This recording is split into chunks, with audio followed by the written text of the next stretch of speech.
Juan-O's world. My baby mama trippin', she been going through my phone. Tired of me cheating, I can't leave these hoes alone. Hella pics, hella tips on my cash app. It's like hold up a minute. What up, though, y'all? How y'all living? So, like, a lot of people been asking me about this story about some of these mothers. You know, man, some of these mothers in these bad situations that them and their kids are in. I mean, it's ridiculous. It's heartbreaking. It's gut wrenching. We're gonna check into this first story. I worship the ground and kids walk though. The 29-year-old mother of the two kids that likely froze to death Monday in the parking structure of the Hollywood casino. Maybe I asked the wrong people for help. Now, this is where this story first bothered me at. Now, you may have never been to Detroit, but this Greek town casino, aka now the Hollywood, is the most racist casino there is. They're also the most a lot of people like to use their parking. So you can't even park in there without a pass. And I've never seen that parking lot not patrolled because they want to make sure that they making some money off of you parking there. The fact that they were able to live in a car in that parking lot is astounding to me right there. But let's get into the story. Some of you may not know about this casino, but I don't fuck with this place. You know what I'm saying? 100. I mean, I don't mess with this place. And that's on the 100. They man, my first time going there, I won in there. But before we got in, it was a shabby win. But before we get to me winning, they followed me and the dude I was with through there after IDing us a couple times. And anybody know when you with Juan-O and things like this happen, I'm gonna do the food. I did the food, you know. Anyway. But that was the only thing I did wrong. Tatiana, remembering how many times she reached out for a place to live, she asked the father of the two kids that died. He had an excuse every time. Either he's working, they can't come where he's living. He lived with a female and the parents and them don't want kids there or something. She also asked the city of Detroit for help. I reached out in November. I reached out before that. I've been on the CAM list for a long time. And every time I called and asked if they have a bed, they said they don't have family beds. So the 7 of them had been sleeping in their 2000. Now she said the only mistake she made was asking the wrong people for help. Like this, I try to stay away from stories like this because people already say I'm heavy-handed. The truth of the matter is, myself, yourself, all we can ask, only people we can expect to help us is ourselves. This is the problem with the world. For one, all of that money that's around to help migrants is no help for a lady like this. For two, before you get to the process of needing help, what decisions are you making as an individual? Myself included. Because I've damn sure looked around and been in a fucked up situation and it's nobody's fault but my own. There's nobody there to help me but myself. So I get it. I get it. But when you talking about is you, your mother, your brothers and sisters, and then your kids, that's damn near family tradition. Like this is, and then these are the same people that's getting $10,000 or $20,000 cash when tax time come around. That's enough to pay your rent for the year, if you didn't know. Especially in a place like Detroit where you can rent a nice little spot for $1,100, $1,200. You get a $12,000, you know, that's you in there. And the landlord to give you a deal, you might let you get the whole year for 10 bands up front. I would. You go through so much shit getting your rent money. Somebody having it all up front minus 10%. I'll take it. 2002 Town and Country van since November, but the kids had everything else. They ate every day, all day. Goodies, food. They didn't want for nothing. Every day they went to school. I had one mistake. And the kid's grandmother, 49-year-old Yvette Goodman, was also in the van that day. Did the van run out of gas? I have no idea what happened. I have no idea. Did you fall asleep? Yes. And then when you woke, Only night I fell asleep. I usually be woke. and when you woke up, what happened? See,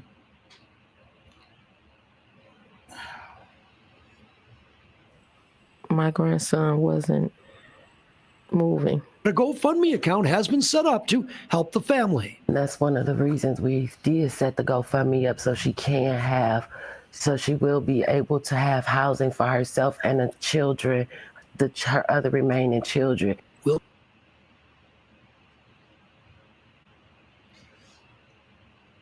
49, baby girl clearly in her 30s. So her mom's had her young. My mother had me young, and we lived in the projects. And my mother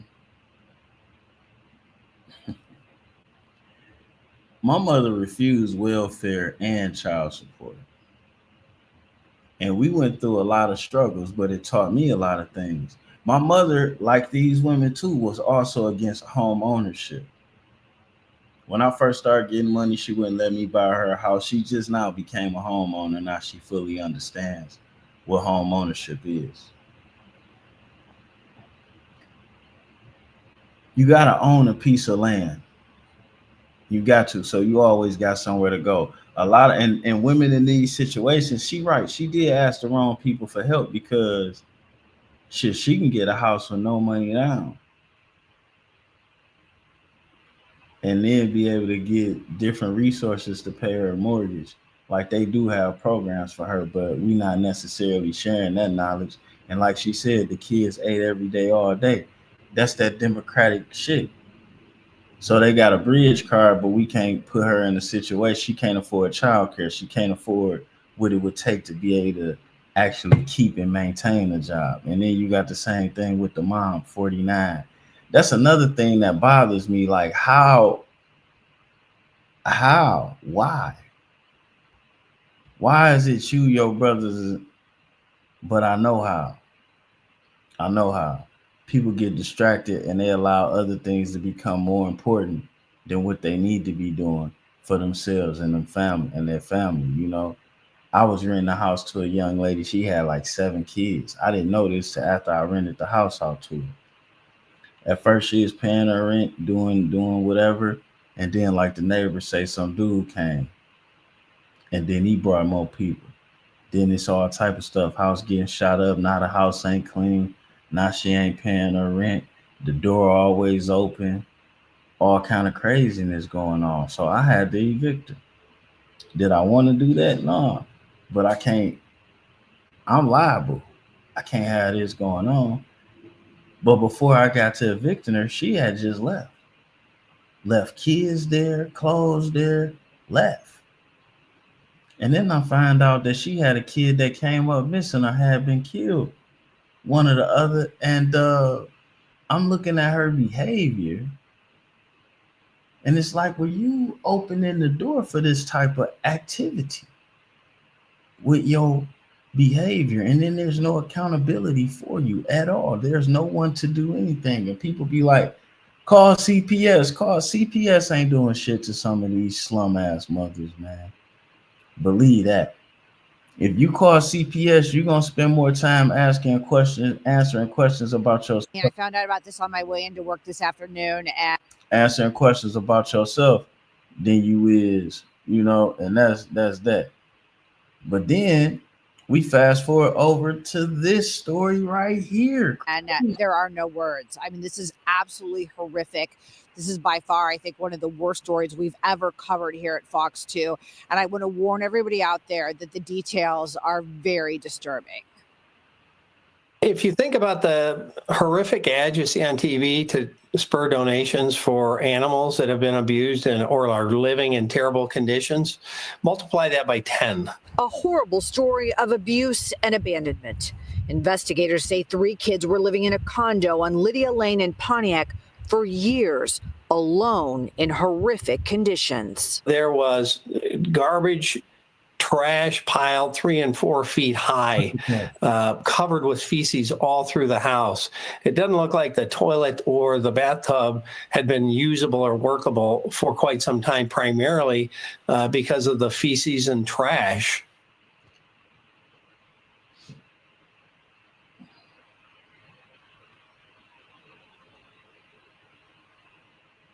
Why? How old are these kids? These must be kids. I don't think they had basic hygiene knowledge of what to do. They hadn't been given hygiene products for years, toothbrushes, etc. A 15-year-old boy and 2 girls ages 12 and 13 in the house of horrors since at least 2021, according to the Oakland County Sheriff's Office. Their mother or someone else would leave prepared food on the porch once a week. They had basically been locked in the house without any kind of guidance or basic hygiene or any kind of education for years. The kids were discovered Friday. Again, how? The neighbors didn't see this. Nobody smelled nothing. The police ain't been there. Like, isn't the mother for sure going to hell? But ain't no, like, you see the house. It's a townhouse. You connected. Friday, the landlord called police and asked them to do a welfare check because he had not heard from the mother since December. We went to the house to check on what was going on there and had no idea that there were kids there, let alone kids in grave situation. Their 34-year-old mother arrested and being held at the Oakland County Jail. Good. The children taken to an area hospital and are now in the care of a family member. We showed up at Now look, 34 years old with a 15-year-old. Now, the YouTube streets, baby girl is well, I guess she all right looking. You know, with her forehead lashes and whatnot. She got a nice little body. She out here getting banged on and banging on. Say she went through the city at a young age, you know what I'm saying? Allegedly a preacher's kid. At the house, the young boy did have communication with the mom and said the police were there, and she said hide. When we took the kids out of the house, they had difficulty walking because their toenails were so long. They hadn't had any grooming. Incredibly disheveled and unkempt, hair very matted, filthy. Authorities trying to figure out how this abuse went on for so long without anyone knowing. I'm just going to come right on and say it. Women get away with egregious things when it comes down to these kids. Like, period. Like, somebody will look at this and be like, well, I ain't that bad. But yeah, you might have put the father of your kids out the situation so you could bring a nigga in around that don't give a fuck about you or them kids just because you felt the way. People will look at that and be like, no, I ain't that bad, but every year you get a tax refund check that you waste on bullshit. You don't invest in their future. You don't teach them shit outside of what the schools say. Nothing. To me, all of this is egregious. And then people say, well, what about the father? Of course, this father is a piece of shit. But by law, he can't even be around this woman or his kids. She put him in prison last time he seen her. Threw bleach in his face last time he seen her. She got a PPO on him. He has no rights until he establishes custody.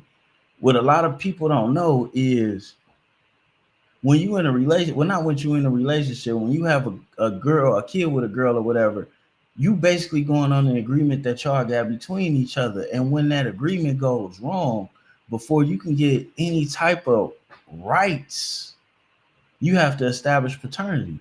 So if you got a PPO against you, that means you can't serve her. The courts don't know where she at because she obviously ain't at this address, which is crazy. You can't get no traction until something like this happens, especially not seeing how you a felon. So there's nothing you can do. And if let's say he knew where they was and he went over there, he would be in more trouble than her, or just as much, just for going over there. And so, like, I don't know. But dig this daddy out. This the daddy from the kids in the early. Yeah.